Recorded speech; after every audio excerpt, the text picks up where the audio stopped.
All right, let's get you caught up on tech. We do this every Thursday at this time. Carmi Levy is the CTV tech analyst. Carmi, I guess we'll start off with the announcement. I was going to say it's a lot of money, but of course the Liberal government has lately been handing out a lot of money just about every single day. I think, though, you tell me, this is one of the more surprising ones. Usually if there's this kind of money involved, and I think that number is 2.4 billion, people would say this is great. But what I'm hearing is people asking, what's this supposed to do? So can you Yeah, break it down for us? exactly. Yeah, it's part of that sort of tour that they've been having every day, another major announcement in the lead up to the budget.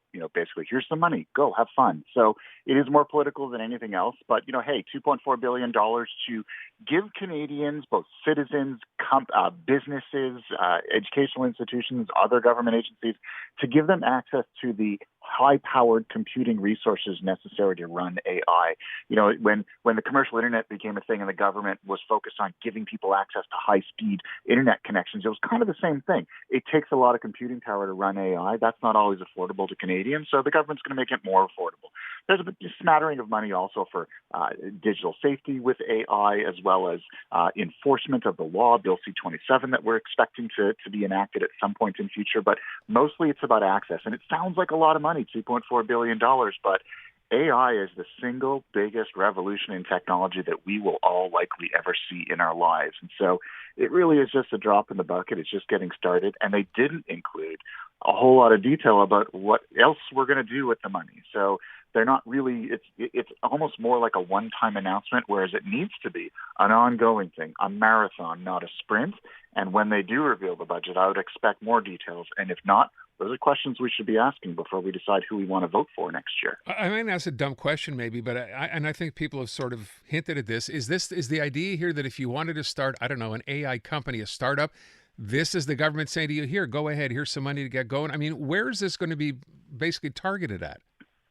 Some of the money is going to go toward boosting AI adoption in particular sectors. So if you're in healthcare, clean technology, agriculture, there's about $200 million set aside to push adoption there. So conceivably, startup companies that, someone's got a really great idea and wants to sell it into healthcare, there may be some resources for them. But I looked for details on if you're an entrepreneur, where do you go? Where do you ask your questions?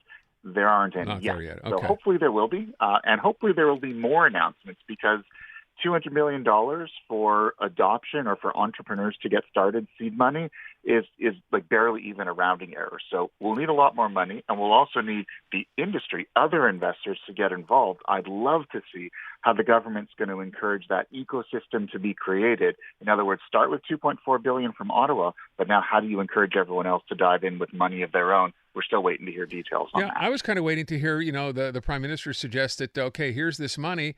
Let's make Canada an AI hub or something, which is what Montreal said they wanted to do, to a point, I guess, in tech. But that was not part of the announcement.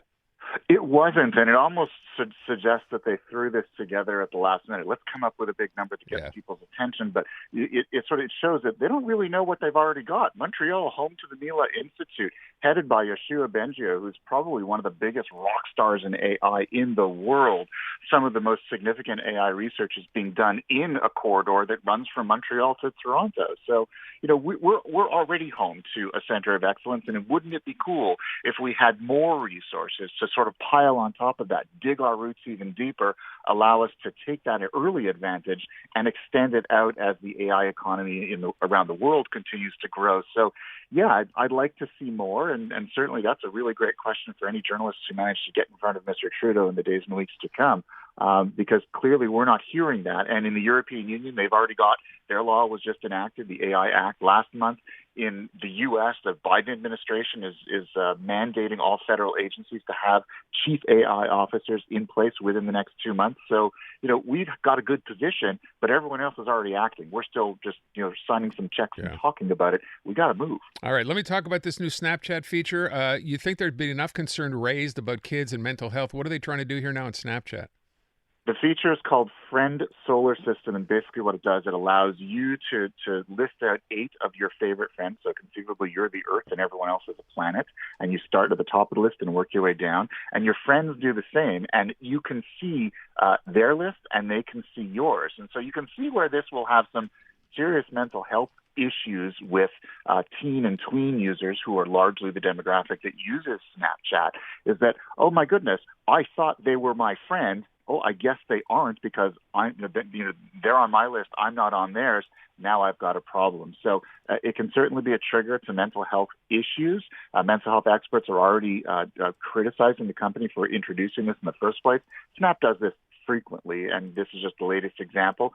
The good news here is that it is only for paying customers. So if you subscribe to Snapchat Plus, and only 7 million users of the billion of who use it are using it now, then you don't have it because it's hidden behind the paywall. And the company did respond to the criticism. Initially, when they introduced it, it was default set to on. Now they're going to have you go into the settings to turn it on. So parents, have that conversation with your kids. If they're using Snapchat and they're subscribing to this, make sure you know how this feature works so that they're prepared for it and aren't disappointed when their friends don't list them on their friend solar system list. All right, last thing I want to ask. I'm still waiting for my pizza to be delivered by drone. Apparently that's not happening anytime soon. But in some places, at least, there's work going, or at least beginning to work, on humanless food deliveries. Does that not mean drone? How else are they doing this? By robot? It does. So Does it? move to Phoenix, Arizona, Okay. because that's where Waymo and Uber have partnered together.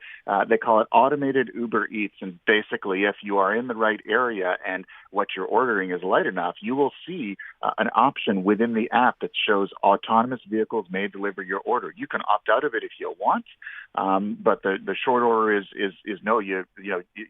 Conceivably, you might have a car driving to your house with no driver. They're going to be Jaguar I-Paces. Love So it. if you want your pizza to show up at your house in a Jag, this is the way to do it. The good news is you don't have to tip because there's no driver. The bad news is once it shows up on the street in front of your house, you've got to go out to the car to fetch it because there's no one there to walk it up to your front door. So a little less convenient, but a little bit cheaper too. And for now, it's only in Phoenix, but the plan is pilot it there and then expand it to other areas and hopefully at some point, maybe here in Canada as well. So no drones yet. They're cars, electric, autonomous vehicles. But at some point, we will probably see drone delivery as well, use similar infrastructure, similar apps. Yeah, I'm kind of with you, though. It's great that it shows up at your door, but unless there's a robot to bring it right to you at your door, I'm not in. So that's, Yeah, but I imagine that's next. I would tip for that Yeah. in a heartbeat. Carmi Levy, our CTV tech analyst. Carmi, thank you. Appreciate it.